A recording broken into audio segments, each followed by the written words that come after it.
Hello there. So it's been quite a long time since I filmed a video that wasn't a wrap up, but I thought I would finally get around to filming a video that I promised quite a while ago. For those of you who have been around for a while, you'll know that I'm pregnant. I'm coming up to 38 weeks and I'm also self-employed. So I wanted to talk to you a bit about my self-employed maternity journey, because I think it's one of those things that certainly when I was thinking about going down this route, I was worried and I didn't know what was going to happen. Honestly, to start with, I thought there would be no support and that it would be impossible to pick up my clients after and stuff. And it's actually worked out quite nicely. I've just gone on maternity leave. I went on maternity leave when I was 37 weeks. My original plan, admittedly, was to go until 39 weeks.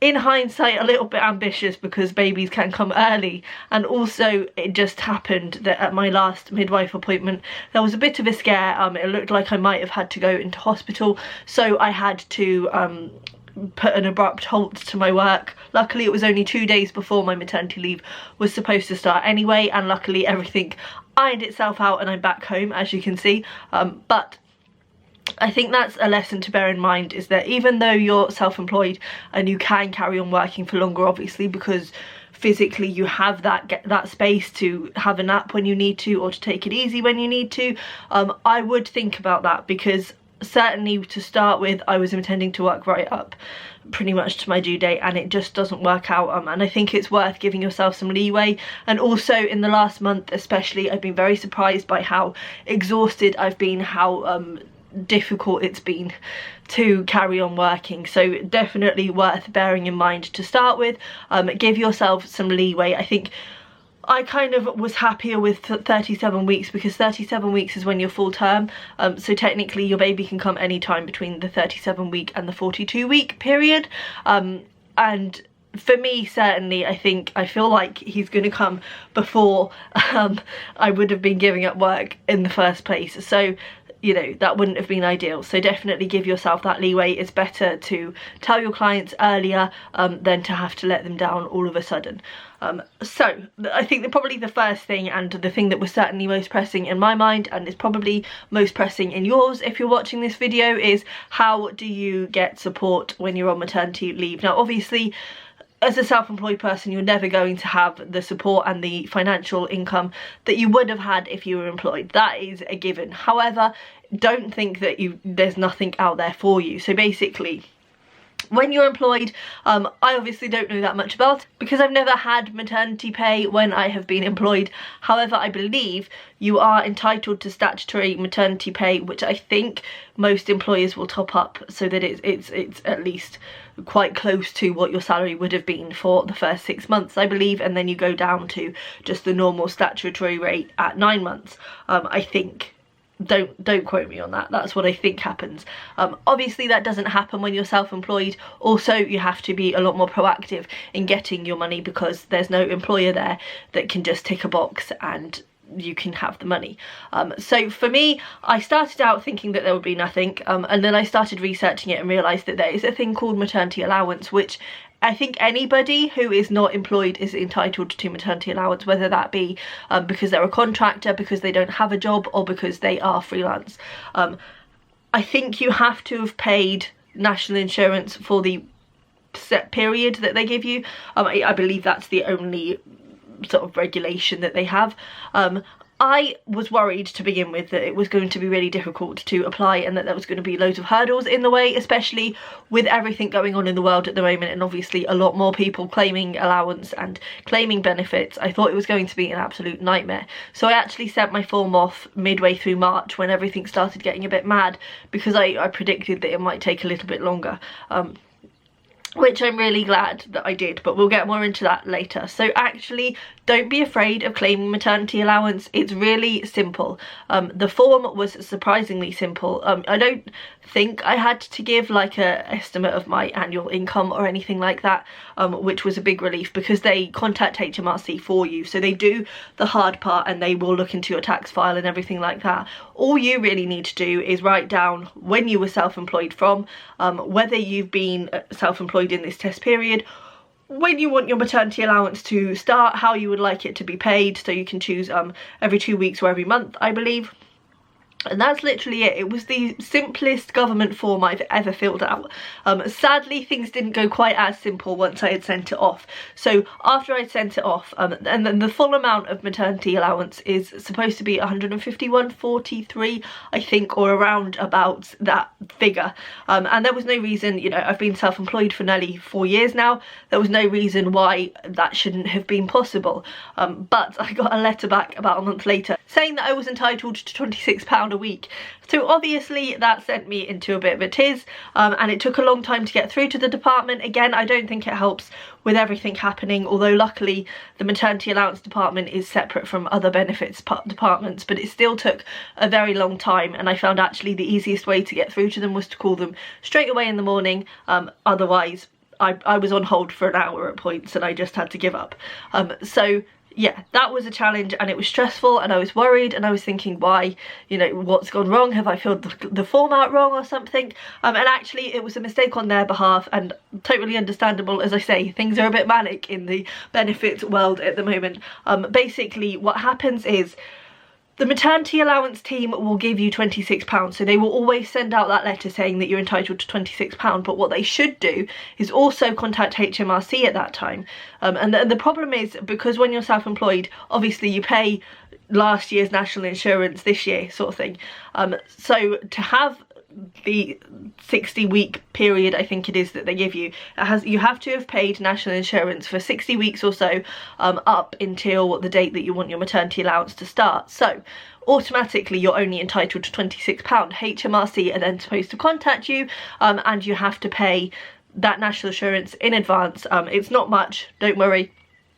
And then after you've paid that, you will get a letter saying that you're entitled to the full amount. So as I say, I had to ring them in a panic. They got through to HMRC in the end and sent me the letter, and I think I had to pay about £38, which you can do online banking. And then I got a letter through last week saying that I was entitled to the full amount, which was a big relief. Obviously, you know, as I say, it's not the same amount as you would get if you were employed and going on maternity leave. It is worth bearing in mind.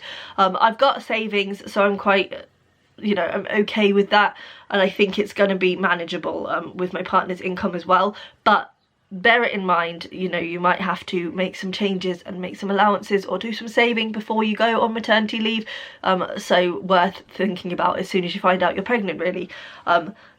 Also, when they send you the confirmation of how much you're going to get, they also send you a form that you've got to fill back, that you've got to fill out and send back, and you've got to send that back on the day that your maternity leave starts.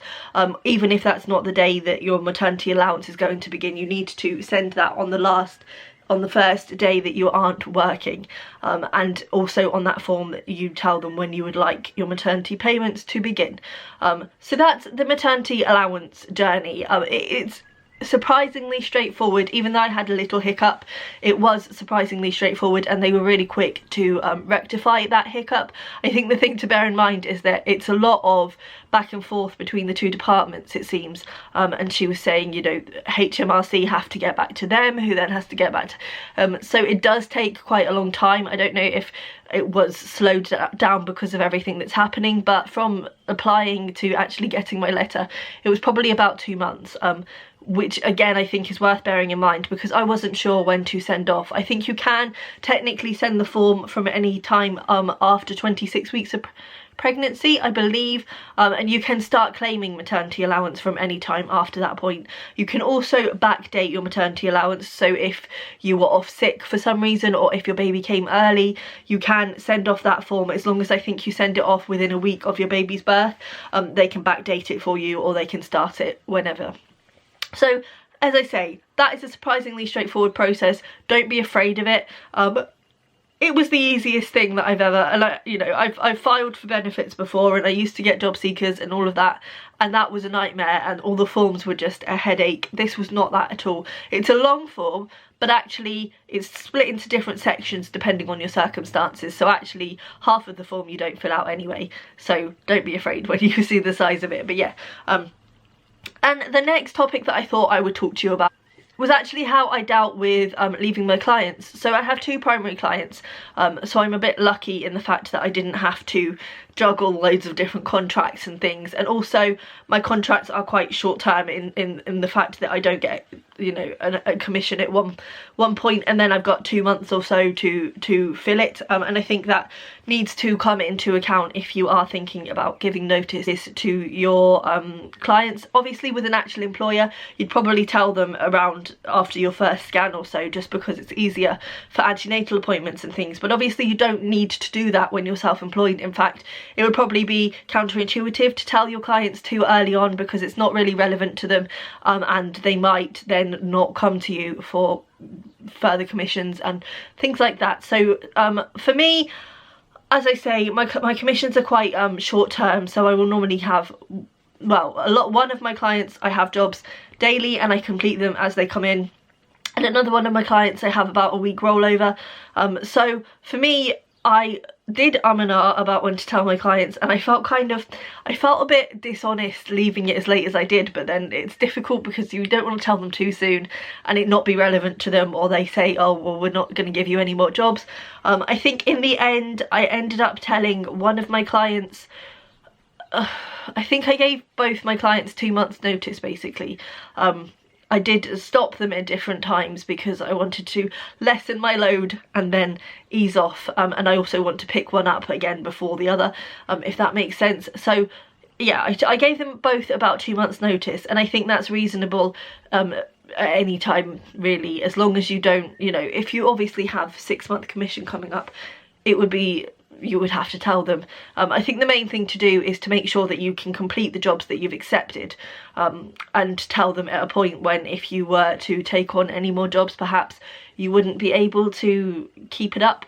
I think 2 months I probably gave more than I needed to, but I feel like that was what I felt comfortable with, because at the end of the day you don't want to spring it on a client and seem as though you have been keeping it secret, and it certainly, if you inconvenience them with the news, then they're certainly not going to be as keen to take you back. And basically in terms of how I told my clients, I effectively just sent them an email explaining when I was due, when I wanted to stop working, and also I think it's really important to make sure that you say I'm going to be off for this period of time, but I'm really keen to work with you again when I'm back, which will be roughly around blah blah blah.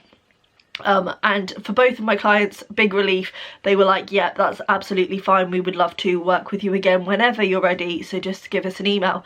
And I think giving them that notice as well helped to do that. So, you know, it was a massive fear for me that they weren't going to take me back, but actually they said no, it's absolutely fine, you can come back when you want to. So that's a big relief. As for how long to take off, obviously this is different for everybody, and I think as a freelancer you are less inclined to take a long time, not because of maternity allowance, because maternity allowance can last for 9 months. You can be paid maternity allowance for 9 months, and I don't think the amount drops for that. But obviously, to ensure that your clients will take you back, taking 9 months, it's unlikely that many freelancer clients would be happy with that. I mean, obviously there are some that would, and if you think that yours would, absolutely go ahead. For me personally, I'm going to take 6 months and perhaps just take on less work to begin with when I'm getting back into it. But for me, yeah, 6 months seemed like a reasonable amount of time. I will obviously have to cancel my maternity allowance at that point, which is kind of frustrating, because if I take on less work I could be earning less for going back to work. But I think it's very important to think about what would work for your clients. Will your clients still be interested in taking you back if you've taken 9 months off, or will they have found somebody else? Will they have forgotten about you? You know, it's important to take a period of time where you know that your clients are going to be happy to take you back, and that's something that you can work out with them when you're talking about going and things like that. So that's pretty much everything that I have to talk to you about. I hope that was cohesive and at least somewhat helpful. I think I've spoken about all of the things that I was really worried about and that have actually worked out fine for me. As I say, I've just started my maternity allowance about 4 days ago. Unfortunately, yeah, a little bit earlier than I had planned, but it was fine because it was only 2 days early, and obviously it couldn't be helped. I was going into hospital, so my clients were very understanding about that. I think as well, as just an end note, be honest. I think it's important to be honest. Obviously, you want to strike that balance between being professional and not overwhelming your clients with information, because they're not an employer. They don't really need to know the ins and outs of your pregnancy and everything like that, like an employer would. But I think it helps to be honest. I think if you do suddenly have a situation where you need to go into hospital, or where it's possible that your baby's going to come early, or just where you're not coping, I think it's better to talk to them, keep them informed, and make sure that they know that you're doing everything you can to keep up with your work. But obviously they're gonna understand, like, things are going on, you're pregnant, you're working quite close to your due date because you are freelance. There is the possibility that you're going to have to leave your work that little bit earlier. I think if you do suddenly have to leave work early, the thing to bear in mind is that you want to tie things up as neatly as possible.